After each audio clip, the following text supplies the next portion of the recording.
Brother Eli, konting introduction lang po sa tanong ko.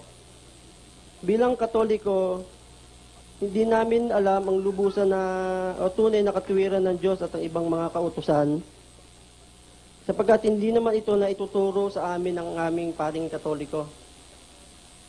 Bagkus ay puro panliligaw pa nga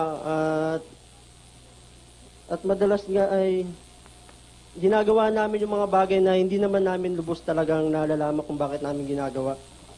Ang tanong ko po, Brad Eli, ay ganito. Sa di po namin pagkakaalam na tunay na katuwiran ng Diyos at ang ibang kautusan, ito ba'y ipagsusulit namin sa judgment net kung kami mamamatay na isang Katoliko? Alam mo, malungkot ang sagot diyan sa tanong mo, kapatid eh. Pero kahit na malungkot, sasagutin kita. Siguro, pagkakataon niya para makapag-isip ka, no? Doon sa Mateo 15:14, merong ganitong nakasulat doon. Pabayaan ninyo sila, sila'y mga bulag na taga-akay. At kung ang bulag ay umakay sa bulag, ay kapwa sila mga huhulog sa hukay. Ayun, ang nakakalungkot diyan, pag alam mo na yung umaakay sa'yo bulag, tapos nagpapaakay ka pa rin, sabi ng Biblia, kung ang bulag ay umaakay sa bulag, kapwa sila mahuhulog sa hukay, sabi ng Biblia. Kung yung maliligaw yung puno o yung umaakay, maliligaw din yung nagpapaakay. Kaya siguro hindi ka dapat magpaakay sa bulag. Di ba ganun yun, kapatid?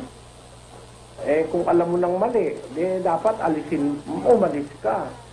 Sinasabi yan sa Roma 16 at 17 hanggang 18. Pakinggan mo.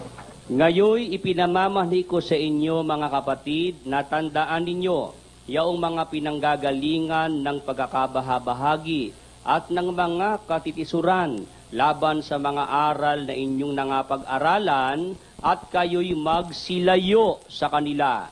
Sapagkat ang mga gayon ay hindi nagsisipaglingkod sa Kristong Panginoon, kundi sa kanilang sariling tiyan at sa pamamagitan ng kanilang mabuting pananalita at maiinam na mga talumpati ay dinadaya ang mga puso ng mga walang malay.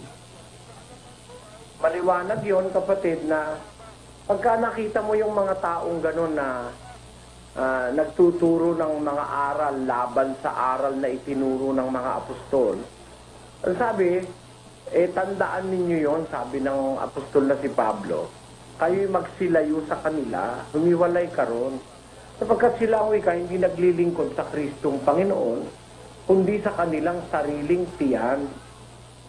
Sa makatwid, hindi talagang mga sadyos yung mga mangaral na yan. Ikaw nga nagsabi na hindi naman itinuturo yung aral, kaya ang membro naaakay na parang bulag na sumusunod na wala namang kamalay-malay sa sinusunod.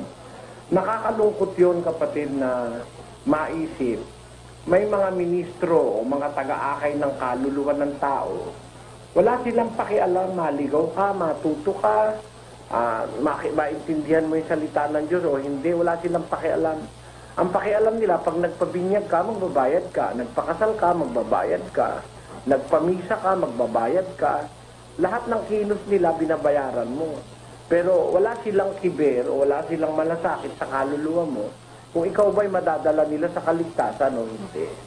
Kaya nga kami, nagsisikap na ganito na kayo ay aming makausap, magkaroon tayo ng pagkakataong magkaroon ng tinatawag nating Bible exposition para maihayag sa tao yung mga salita ng Diyos na dapat nating maintindihan. Yan ang aming pinagsisikapan. At sana nauunawaan ninyo na kung nagsasalita kami ng laban sa inyong pananampalataya, ito'y bunga ng aming pagnanasa na kayo ay aming masagip. Kumbaga, masagip sa ikapapahamak, kapatid. Ganun yan. Pero masasabi ko sa'yo, sa Biblia, malungkot ang kahihinat na ng isang tao na alam niyang niluloko siya o dinadaya siya, ay nagpapatuloy pa rin siya. Ganyan